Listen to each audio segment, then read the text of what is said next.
In this series, we are looking at some writings of Seneca included in the Oxford World Classics edition here, and at the moment we're in De Vita Beata on the Happy Life, specifically in this edition pages 100, 101 or so.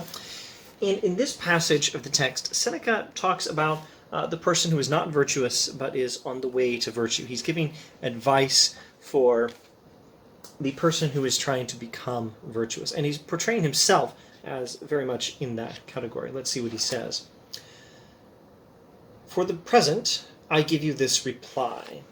Shall we see what question he was asking? Questions about why do you do these things, Seneca? If this is your philosophy, why do you not live accordingly, consistently? Seneca says, I shall add weight to your reproaches in due course and take myself to task more than you imagine. I'll criticize myself more than you expect, probably more than you, he says to his interlocutor. But for the present I give you this reply, I am not wise. I am not wise. And to feed your spite, I shall never be so. I'm not wise and I never will be. And so demand of me not that I should be equal to the best, but that I should be better than the wicked. Don't expect me to be the best, but expect me to be better than those who are truly bad. I am satisfied if each day I make some reduction in the number of my vices and find fault with my mistakes. I'm satisfied if each day I have a little bit less vice and have been able to find some fault with my own behavior. I've not arrived at perfect health. This is primarily referring, of course, to the health of the soul. A healthy soul is one that values virtue alone, not any external thing. Seneca does not have a completely healthy soul. He freely confesses this. I have not arrived at perfect health, nor indeed shall I. My plan is to alleviate, not to banish, the gout that afflicts me.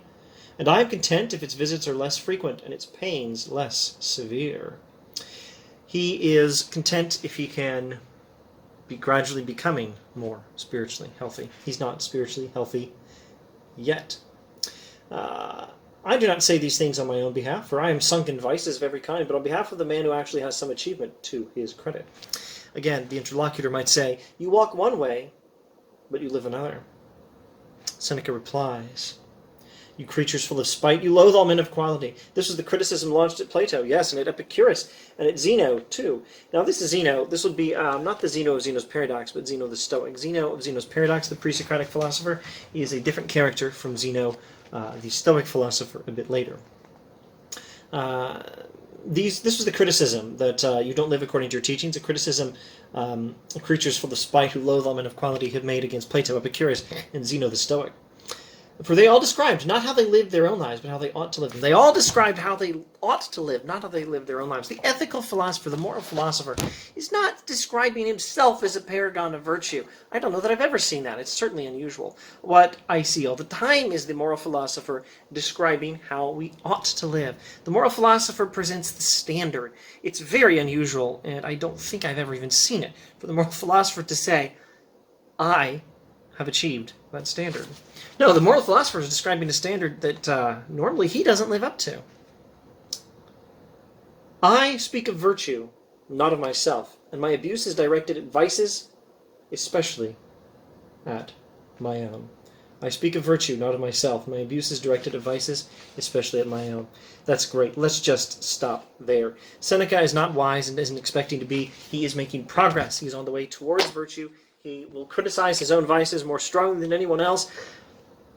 He's satisfied if he can be making daily progress.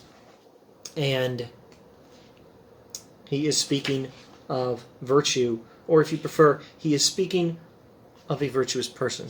He is not speaking of himself. His role in his own philosophy is to be gradually making progress towards it.